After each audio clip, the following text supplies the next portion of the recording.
I'm excited to share with you all that I've contributed a chapter to the newly published Anxiety Relief Handbook. The handbook provides a unique window into 11 highly effective complementary therapies for you to sample on your quest to ease anxiety. The ebook is available on my website, happynurse.com.au/anxiety relief handbook. Knowing that having these quality time with family is really a nice way of looking at it. And I'm also really aware of a few people that live completely on their own and just how hard and how difficult that really is to be in lockdown and not have anybody.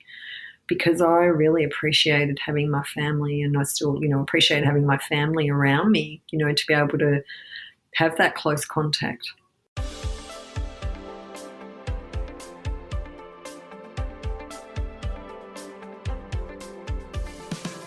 Welcome to the Happy Nurse podcast.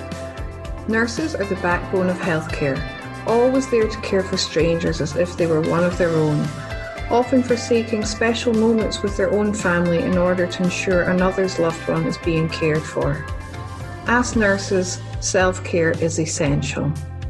I am Elena Mullery, nurse educator and self-care mentor for nurses. I'm an RN with 20 years of clinical experience. I have first-hand experience of stress and burnout.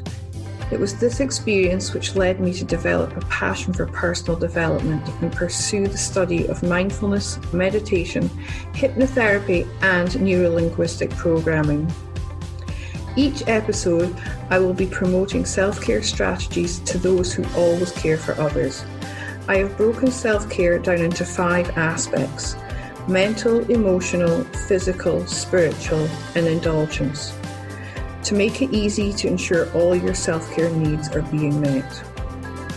Each episode, I will interview nurses and self-care gurus from around the world to help you with each aspect of your self-care. Welcome to the Happy Nurse podcast with Elena Mullery. Hi everyone, welcome to another episode of The Happy Nurse. I'm Elena, as you all know, and today I'm joined again by Lauren. Lauren's been on the show a few times now.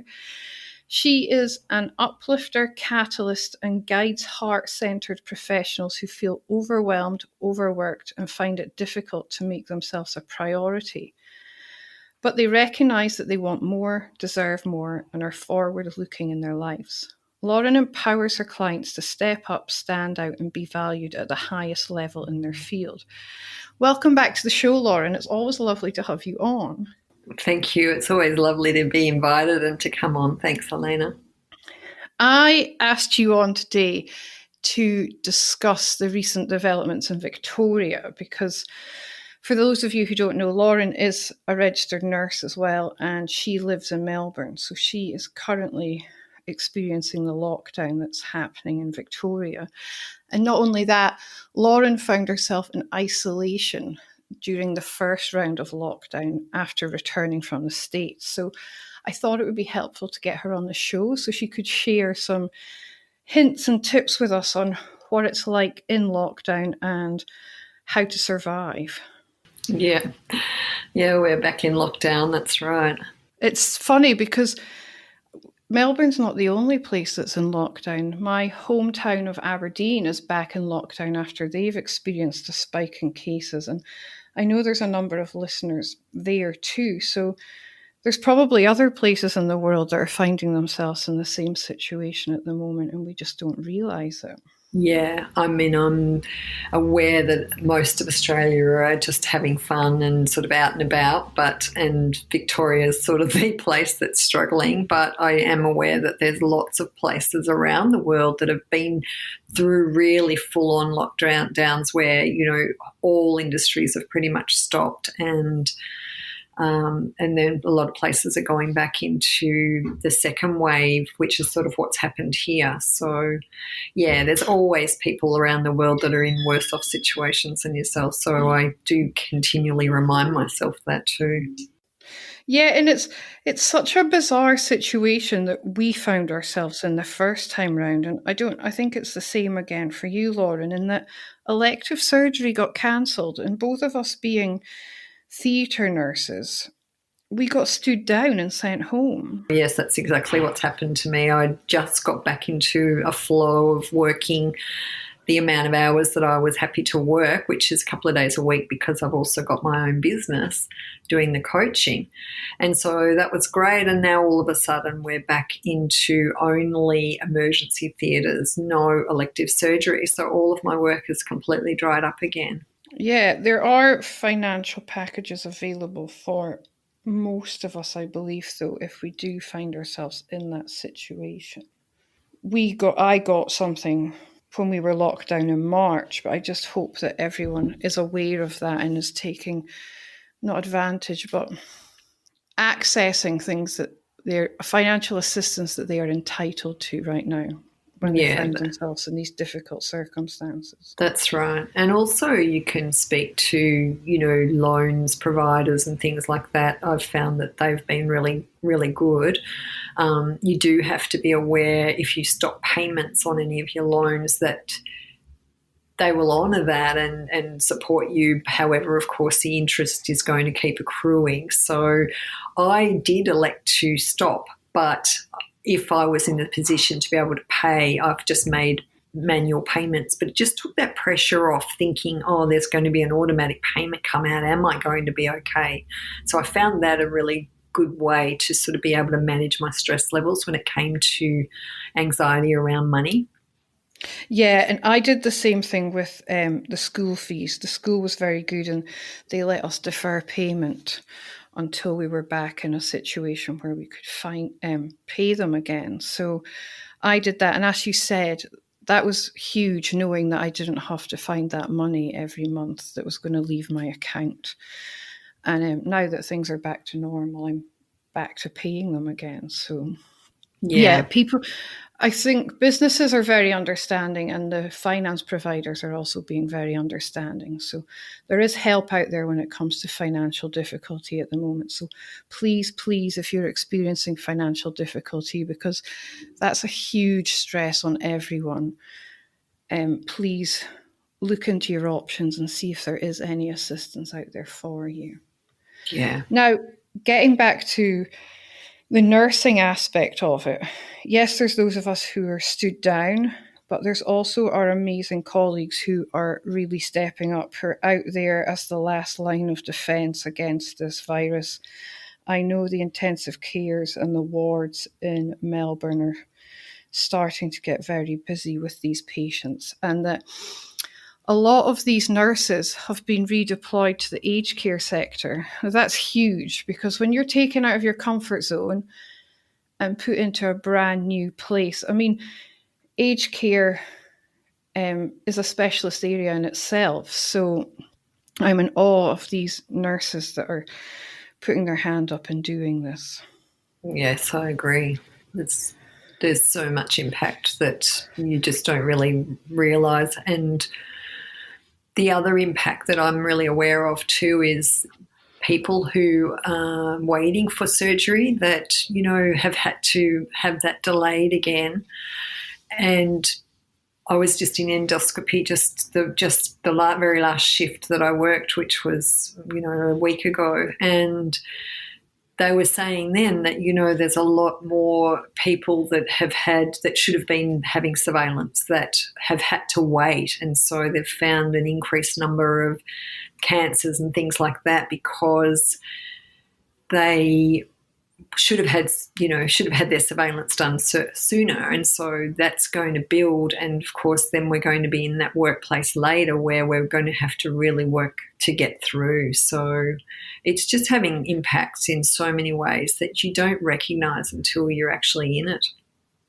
Yeah, and I'm in Western Australia, and those of you who are in Australia will know that we're closed off and we don't have any community transmission of COVID.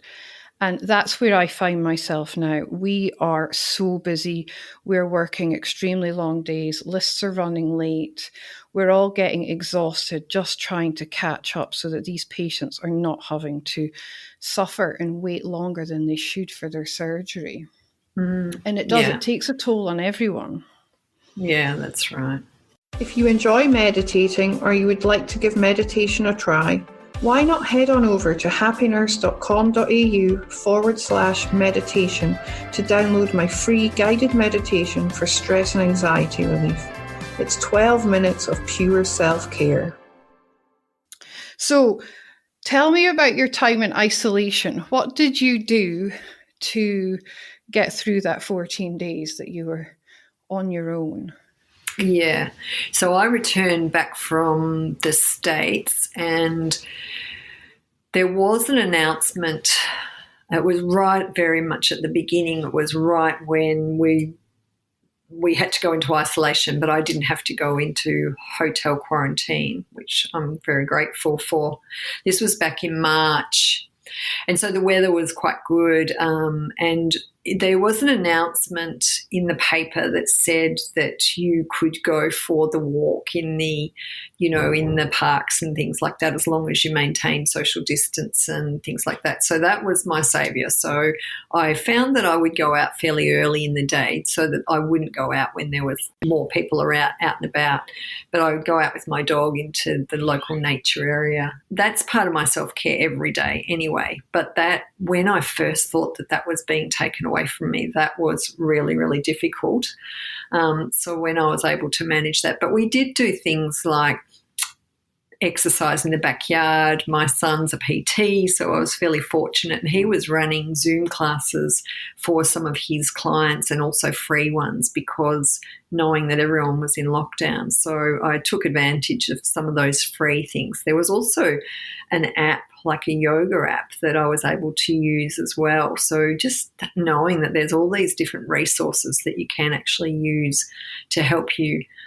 And so for me, the priority was to do some sort of physical activity each day and some sort of quiet time, so meditation or journaling or reading a book, and then doing whatever else was my priority. Because what I found when I very first went into isolation was all of a sudden I thought, I can't go anywhere, I can't do anything. I can get this done and this done and this done and this done. And then I actually went into this place of real stress and overwhelm, which was really, I just didn't expect it, but I did feel really, really overwhelmed by it. And it probably is one of the ways that I show stress in myself and in my life. So talking to a coaching friend, and she just sort of, helped me to settle down and just say, okay, well, what's the main priorities? And so that's what I came up with, was there something physical, something quiet time to give me that space and that rest, and then just like normal, have a plan for the day of what I really wanted to achieve in my business, or whatever it was that I was working on. I think I got my tax done, something like that too. And so that just helped me to not sort of spin out by all the possibilities and things that I was intending to do. Yeah, and when you say about going into overwhelm and spinning out, social media can be quite, I don't want to call it toxic, but it's probably a good word to describe it in this situation, that there's all these people posting, I've made cookies and I've made sourdough and I've created this amazing sewing project. When we see things like that, we've got to remember people are only showing us the best parts of their lives on social media most of the time. And we can't compare ourselves to them because we're the ones living our lives and no one else. So there is no right or wrong way to do lockdown or isolation. It's whatever suits you. And yeah, I agree with what you say, Lauren. Having some kind of plan to stick to so that each day doesn't just melt into the next is probably a good starting point for your own mental health while you're in this situation. Because, you guys have been told 6 weeks, and 6 weeks in the grand scheme of things isn't that long, but when you're in it, it is long. It's 42 days. It's a reasonable period of time. So yeah, having a plan and being kind to yourself as well, I think. You've all been through it already in March and April. Now you think, yes, there's light at the end of the tunnel. And suddenly that light's gone out and you find yourself back there. So I can't even imagine what that must feel like. And the same with the people in Aberdeen, you think, yes, we're getting there finally. We're going to not win, but things will get back to some kind of normal, whatever normal is going to be in the future. And suddenly that's gone again. So yeah. One of the things that we enjoyed as a family was, watching movies, and sort of my youngest son, who's 20, he actually said that in lots of ways he did enjoy that quality family time because, we sat and watched movies together, and, Saturday nights became movie nights instead of course, all the kids tend to go out and, party on every weekend. So we had a lot more quality time. We did do some jigsaws together. And so there was a lot of really nice things about that. This time's a bit different because there was football on, which AFL in our house and in many houses, particularly in Victoria areas and in WA and other states as well, is pretty big. And so I'm actually not as thrilled about it because I think they're doing football every single day, and so it's a bit of negotiation to actually be able to watch a movie or something like that. But I think knowing that having these quality time with family is really a nice way of looking at it. And I'm also really aware of a few people that live completely on their own and just how hard and how difficult that really is to be in lockdown and not have anybody.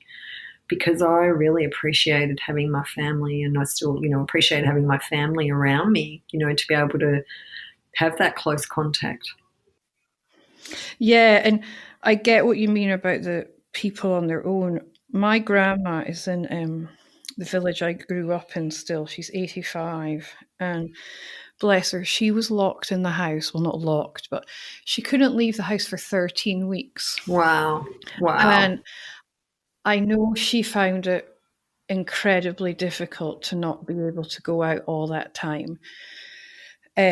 She did actually get a mild version of COVID and was quite unwell for a period of that, but she's recovered. And just in the last, I've been calling her at least twice a week since March, just to try and keep her spirits up and let her have someone to chat to in the evening. Well, it's evening here, but it's daytime there. With the 7-hour time difference, it can be a bit tricky at times. But the difference in her mood and her spirit in the last 2 or 3 weeks when I've spoken to her, just because she can leave the house again, is huge.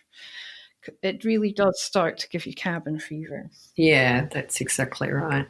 Yeah, my mother's just had a hip operation, a joint replacement, and so and so she didn't go to rehab because of what was going on with COVID and the increasing cases. But she lives on her own, and you can visit for carers, but we're still limiting that to as little as possible because, once again, Mum doesn't want to come into contact with any infection that could potentially be there. So it's just, there's so many aspects. That's what I just keep coming back to, but you don't realise the impact until you're actually in it in so many ways. And then, that's only your experience. And then there's other people who are doing it alone or going through, other family with illnesses or lots of experiences that are difficult to actually face when you're in isolation. Yeah, and that's like why I said, there is no right and wrong way. It's whatever suits you and whatever's going to get you through it and look after your mental health while you find yourself in this situation. I know I've got 2 boys, as you all know, and the eldest one, I don't think I've shared with you before, he has ADHD. And I thought when we went into lockdown in March, he would just really struggle. But you know what? He was the polar opposite. He was the kid in the house that was the happiest out of the 3 of us. He just sat down and did his work in the morning. And then I was like, do you know what? If you want to play Xbox all day, you play Xbox all day. It's the one time in your life I'm going to let you do this. So knock yourself out. Yeah. And he said to me the other day, he said, Mummy, are we locking down again? And I said, no. And he said, I heard something on the radio. And I said, yeah, in Melbourne. He went, oh, I thought I was going to get to stay home with you all day again. Like, the kids are going to look back on this time and remember it. It's going to be a huge part of their life, that time when school stopped, everything stopped. And they got to stay at home with mum. So yeah, you can look at it from that angle too, and try and, like you said, quality family time. Yeah, I there was a beautiful post that went around that people might have seen that was basically about that. It was set into the future, and the little boy was asking his granddad about the time. Oh, I heard at school today about that time that you all were in lockdown and schools closed, and gee, that must have been really hard. And the grandfather said, no, you know what I remember is I remember out in the garden with my dad and learning to make biscuits with my mum. And so basically all those memories, learning how to do somersaults on the trampoline. So those family time memories was the highlight for this person, in the future. And I thought, what a great way of actually trying to make the most out of something. Is the memories is what's always important. Yeah, and it comes back to that gratitude, doesn't it? And I speak a lot about that. It's trying to look for those small things in life to be grateful for, because when we're grateful, we tend to be in joy rather than anxiety or stress. So, like the simple things in life, getting to hang out with your kids for the day and just doing what you fancy when you fancy. I know the thing I loved the most, and this is really naughty of me, but I didn't have to worry about what the house looked like because nobody was coming around to visit. Yeah, that's right. The kids would pull toys out and they would get left, and I wouldn't be stressed because I'd think, oh, it's okay, no one's coming around to look and see that they're tidied away. But I mean, that says a lot about me and my worry over what people think. But yeah, it's just the stress was completely taken away from me. There's obviously the financial stress, but getting up in the morning and not having to be anywhere or do anything, it made me actually really reflective of how crazy my life had got. And now that I am back in it and I'm back at work, I've actually cut my hours because I thought I'm not going back to that craziness that I used to do. So I think use this as a period of reflection as well, and see if you feel you need to make changes, look and see where you can, because there's always opportunity there. Yeah, I totally agree. And I did make changes too. As I said, I went back to work. I was 2 days, and that was different for me because it made me realise last time just how busy I was before. And I thought, I don't want this rat race. Like, I don't need to do that again. So it's sort of, it showed me, I mean, obviously we're not going anywhere in the car, so the costs of fuel and a lot of those other things were reduced. And so my spending was down, and it just made me really question, okay, what can I pull back on that I don't really need, that's just sort of somehow encroached into my life and I've just allowed it and accepted it as normal, and yet it's not really giving me the quality or the things that I want in life. Yeah, it's so true. It was funny. I saw a meme that was circulating back then, and it said, I feel like I'm a teenager again. Petrol's really cheap. I can't legally drink in pubs, and I'm grounded. And I thought, that's so true. Yeah, that's good. Very good. Because petrol was incredibly cheap for a while back then. Yeah, as you say, you're not going anywhere. So you weren't spending that money on fuel. You weren't eating out. You weren't going out to bars and in restaurants. And yeah, it was incredible. It really did make me look at where I was spending my money. And I know I have made a lot of changes since. Yeah. And reprioritized. One of the things that happened to me was I found that, I was just wearing, my fitness clothes all the time and never putting on makeup and never, doing anything like that. But in a way, that actually wasn't really working for me. Not that I wear a lot of makeup, but it was like I would get to the end of the day and I'd be needing to make a video or something in my own business. and I'd look at the time and think, oh, it's too late. And so now I've started knowing in advance a bit more about what my plan is for the day. I go in and get dressed and put on my makeup and like act as though it's a proper work day. And I think that's not just something that's relevant for being in isolation, but, you know, when you do work from home. And so, yeah, just these things have made me look at things in a different way, for sure. Yeah, and I think those of you who are working from home now as well, it's maybe a good idea to do that, or else you can start to get into that kind of slump because you're never actually not making an effort, but you're not kind of tending to your own needs like you usually would, if that makes sense. Yeah, and I think that if that's something that you really enjoy, and I do, like, and I think that's, you know, you and I have been talking a bit about sort of embracing that feminine aspect in ourselves. And so for me, dressing up, making sure my hair is nice and putting on makeup is part of caring for my own needs. So, you know, I do enjoy it. And so, yeah, just weeks and weeks going by and recognizing that I hadn't done that, it was like, no, I think it's something that I want to actually embrace more. Yeah, definitely. And I know I got into the habit of the Zoom outfit. I would be made up from the waist up and it would be joggers on the bottom. Yeah. you'd look at yourself and think, I look ridiculous. But, yeah. I know.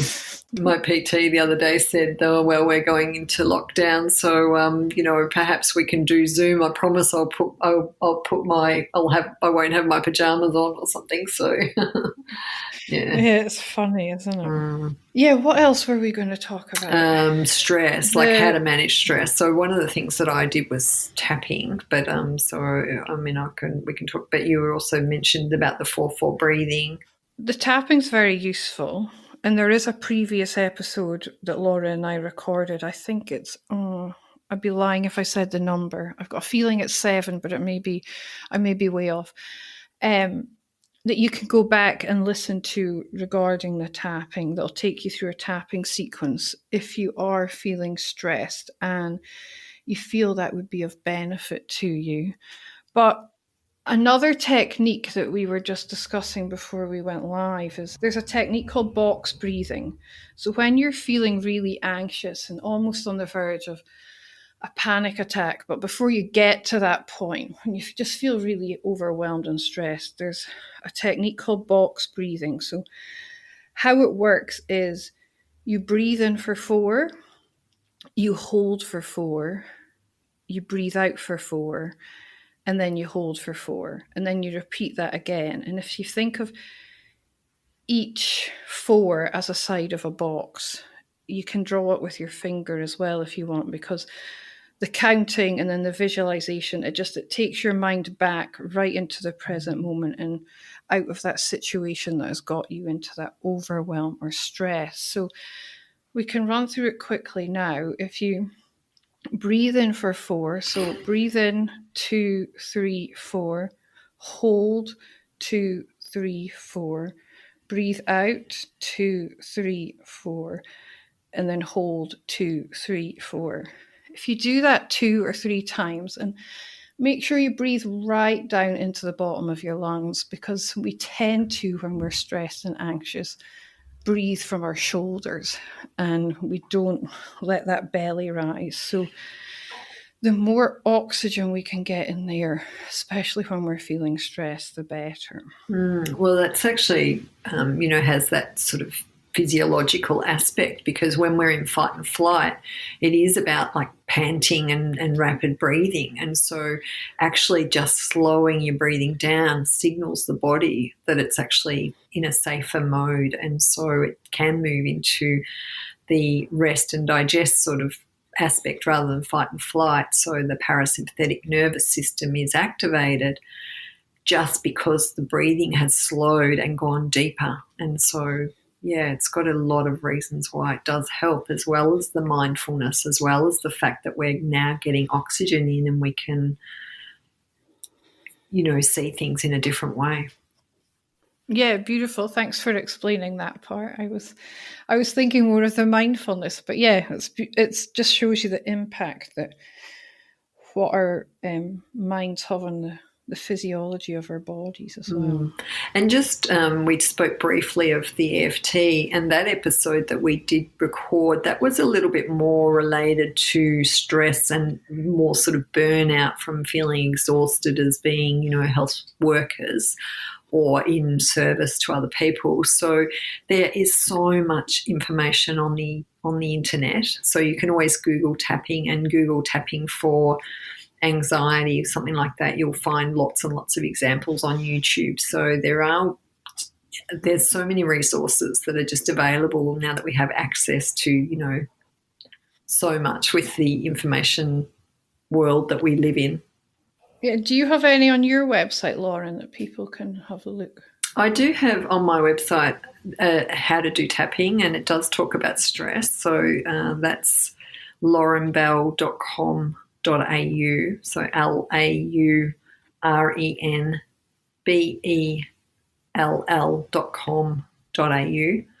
And there is a tapping video on that website. It's a few years old now, so it's probably time for me to upgrade it, but that will show you and take you through the basics of tapping, and I do give an example for stress, so that would be relevant.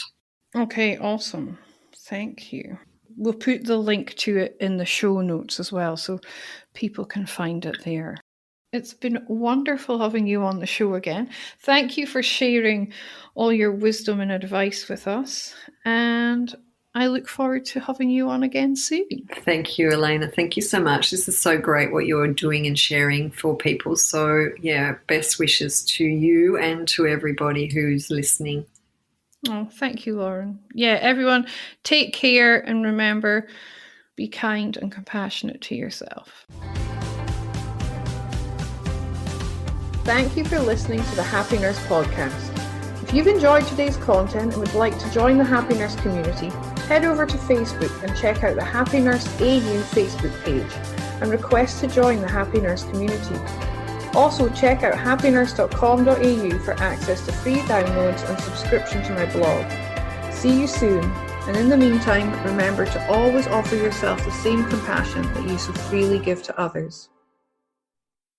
I'm excited to share with you all that I've contributed a chapter to the newly published Anxiety Relief Handbook. The handbook provides a unique window into 11 highly effective complementary therapies for you to sample on your quest to ease anxiety. The ebook is available on my website, happynurse.com.au/anxiety relief handbook.